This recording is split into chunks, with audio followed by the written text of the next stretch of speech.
Hey guys, welcome to Amanda Knows, and today Amanda knows 10 things that you should know about pathology collection.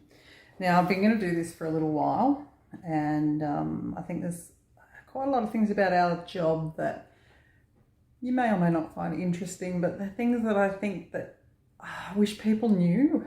So yeah, I'm coming up to 10 years doing this job in a couple of weeks' time, so just thought I'd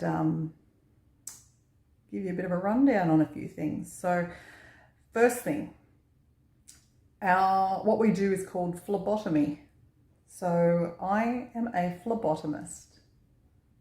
Makes it sound like there's something wrong with my bum, but that's okay. It's better than being called a vampire, because I don't take the blood out with my teeth. So yeah, number two is we don't just collect blood. We take swabs of all different parts of the body. We collect urine specimens, poo samples. We do bloods prior to operations for the blood bank. We do ECGs, Holter monitors, skin scrapings, fingernail and toenail clippings, which can get really festy, but part of our job. Number three is we are not nurses. So although we're fully qualified and we have been fully trained, we aren't nurses, although we often get referred to as nurses. So we've got no idea what that growth on your left toe is, or why your right nipple tingles when you fart, or whatever. And we're not supposed to tell you what your tests are either. If you want to know what your tests are, you should have asked your doctor before you came in to see us, basically. We don't want to, the doctor was randomly checking for cancer markers or something like that. We're not supposed to be telling you things like that. And while we know the basics of all the collections and what basic tests are, most of the time we know what tubes to put things in. So we can tell you it's a liver function or it's a glucose test, but we can't go into details of why it is and why you're getting this and that. That you need to ask your doctor about that. The fourth thing is that we don't have access to your information or your test results and whatnot. Not that we can give out. We can look things up if we have to, but we're always best not to. And of course, we can't give you results out, so please don't ask us. We never see these things, so it's nothing to do with us. And we have to ask for your details every time. I don't care if you came in yesterday and you saw so-and-so. I'm not so-and-so, and the form that the doctor has given you could have the wrong address or the wrong date of birth, not right Medicare, and if any of those things are wrong, you're going to get a bill and you won't be happy. So I guess just do the right thing and answer the questions. Sorry, I've got a few little notes here because otherwise I'll forget what I'm trying to talk about. A funny one for you is number 5. We get so many patients in every week who have been in hospital and they show us their arms when we're going to take their blood and they say, oh my God, I got so bruised. They had so much trouble when they tried to put the catheter in my arm. Makes sense.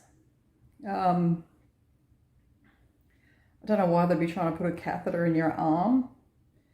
Either you need to get the hell out of that hospital because they don't know what they're doing, or there is something seriously wrong with you, or the word you're looking for is cannula.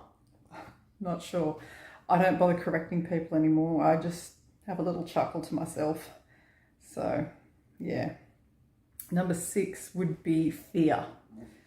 I don't know. I don't think I've ever in 10 years had anyone come in to me and be like, yeah, I'm going to have a blood test. Woohoo! No one's excited about it. Everyone hates it. Everyone comes in and goes, oh, I don't like doing this. Mate, nobody does. I do this job all day, every day. But when it's me in that chair, I'm a sook.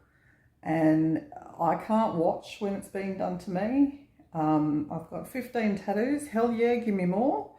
But an injection or a blood test, definitely not excited about.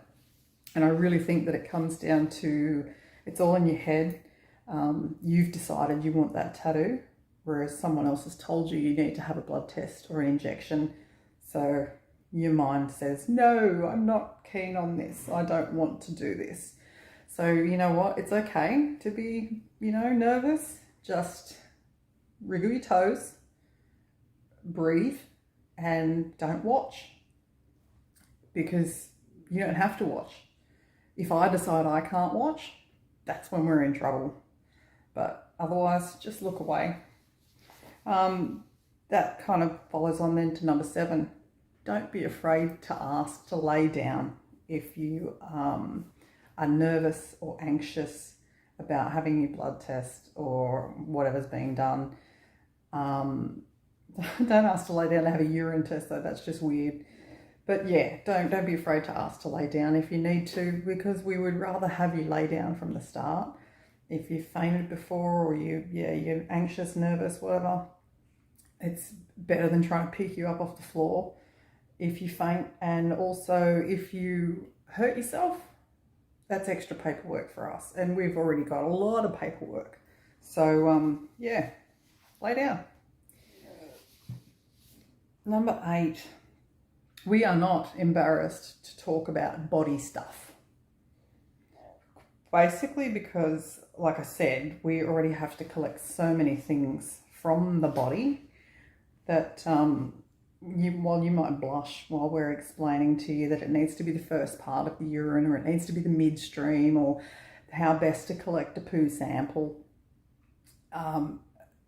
it's our job. It's what we talk about. Well, not what we talk about every day, but we have to explain it to people every day. It's just natural. Everybody does it. So yeah, don't freak out about it. But we don't ever want to know how you intend to collect it. That's for your thoughts, because if you start telling us how you intend to collect that poo sample, yeah, that's going to paint a picture that we just can't unsee, and I don't want that on my conscience, not conscious. It's Friday afternoon. I've just logged off and I'm having trouble stringing words together, but that's okay. I'll get through this. Oh, and lids on jars.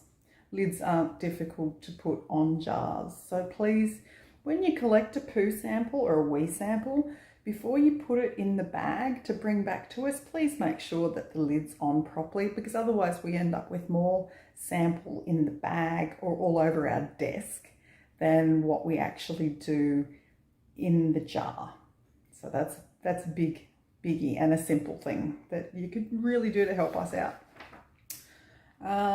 Number 9, our job takes a lot of time, and it doesn't seem like that on the surface, but it really does. So you come in, you have a nice simple blood test, 2 tubes, you're in, you're out in 5 minutes. That one test takes 40 minutes for us to then have to deal with. We need to let it sit for 30 minutes to coagulate. Once it's coagulated, it goes in the centrifuge for 10 minutes. So that's 40 minutes. So if you come in at 3:25 and we close at 3:30, your sample isn't going to get attended to properly. So please don't leave it till the last minute to come in. And that's for a simple test. So there's other tests where we then have to actually separate it, take the plasma out or the serum out, and maybe aliquot it into another tube so that we can freeze it, or spin it again and then put it back in. So sometimes one person's test might take well over an hour to keep going back to and keep doing things to. So it's not as simple as just putting a needle in an arm. There's a lot more to it, but that's part of the reason I love my job. And that finally comes to number 10. We are human. We have feelings. We get aggro as well. We make mistakes, but generally we're pretty jovial and happy, and we try to do that to lighten the mood for those that get nervous. But as in any place, don't walk in and be obnoxious and rude and carry on like you're extra special because you're fasting and therefore you deserve special treatment or whatever. Because basically, do you really want to be rude to me? Because I'm the one that's got the needle. So yeah, just 10 little interesting tidbits. I hope that you learnt something, and be nice to your phlebotomist, because we're pretty special people too, and we do like our job. Well, I do. So yeah, here's to 10 years. Like, share, subscribe, and peace out. I'll see you soon. Bye.